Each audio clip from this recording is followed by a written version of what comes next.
finally, we had to get rocking and rolling with our guest because we have one of our favorite guests back on the air today with us, and Mr. Ken Harris with First American Exchange Company, a good friend of ours, and always has valuable information about stuff I guarantee you don't know about. Right, Kenny? That's right. Hopefully I help everybody. Very cool. Yeah. Well, we've had Ken on before, and this is a topic that a lot of you don't know about, so we brought the expert in because we know enough karate to get our butt kicked. And therefore, we bring in Ken to explain a 1031 exchange and how it can be a huge tax advantage for you. Right, Gino? Yeah, in fact, it's one of my favorite things because as an investment property owner, I'm always looking for opportunities to grow my properties, to sell the money that I've made now and be able to leverage that to grow into larger properties, right? I started with 3, I ended up with 12, and hopefully someday up to 60. All right, so we have Ken Harris with First American Exchange Company. Ken, let's start off with, what is First American Exchange, and what the heck is a 1031 exchange? Well, First American Exchange is a division of First American Title, and we act as an accommodator in a 1031 exchange transaction. 1031 is a tax They have code. to have an accommodator, right? They have to have an accommodator, Okay. correct.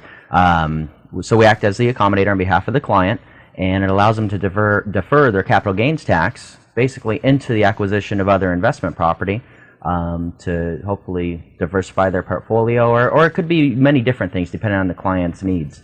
Consolidation, diversify, but basically it comes down to making more money.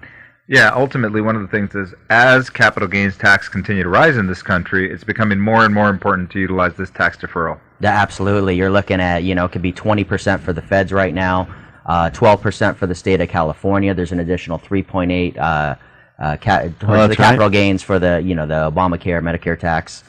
So you could be up in the 35% range for capital gains. As high as 38, yeah. Yeah. So you're up there, and I mean, some people literally will have a gain of, as small as $50,000, as big as $2 million, $100 million. So figure up 35% of that, and we're talking a lot of money. Yeah, absolutely. I mean, you think about just a small example, a realistic example. Somebody makes $100,000 on a property, which is kind of a nice gain on a property, and then you go to sell it, and you lose 35 to 40% of it. It's really, really painful. Very well, painful. 38 to 40,000 on every 100,000. That's a lot of money. It is a lot of money. So you thought you made that, but you didn't?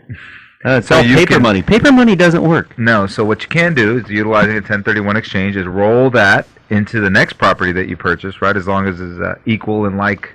You want to roll that into the acquisition of another piece of investment property you're going to hold, like-kind property, but that's flexible for real estate exchanges. So you can sell single-family residence, buy apartments, sell apartments, buy commercial. As long as it's real estate that's going to be held for investment, you could change the type of asset that you do hold, as long as it's real estate. Yeah, so ideally you can go from a tiny little condo and grow into this large commercial property. I think that's the whole idea of it. It's a tax shelter that they give us, and you could keep growing and keep growing. I like that how you put that. That's kind of the idea behind it. Yeah, exactly. I mean, because if you were losing money every time you sold a property due to capital gains, it's going to limit your opportunity to grow. Absolutely. Yeah, you gotta keep buying other property. It is a tax deferral, though, so it's not a tax-free exchange. Right. So the basis of the property you sell does roll into the acquisition. So a lot of my clients do tell me they just want to exchange forever until they die. And that's when you get the step up in basis, and you don't have to worry about, your inheritance. The people who inherit it don't have to worry about paying the capital gains tax. And see, that's where hiring an expert like you can kind of go into all those details, right? Absolutely. Yes. Call me anytime, and I'm glad to go through everything. Okay, so we're here with Ken Harris with First American Exchange Company. How long have you been with First American Exchange, buddy? Well, I've been with First American for 20 years, over 20 years now. So you started when you were 5? Pretty much, okay. 4.5. So, 20 years now. I was in the escrow division. I used to be an escrow officer for First American, and then in the year 2000, I switched over to the 1031 exchange division. So I've been doing this for about 15 years now.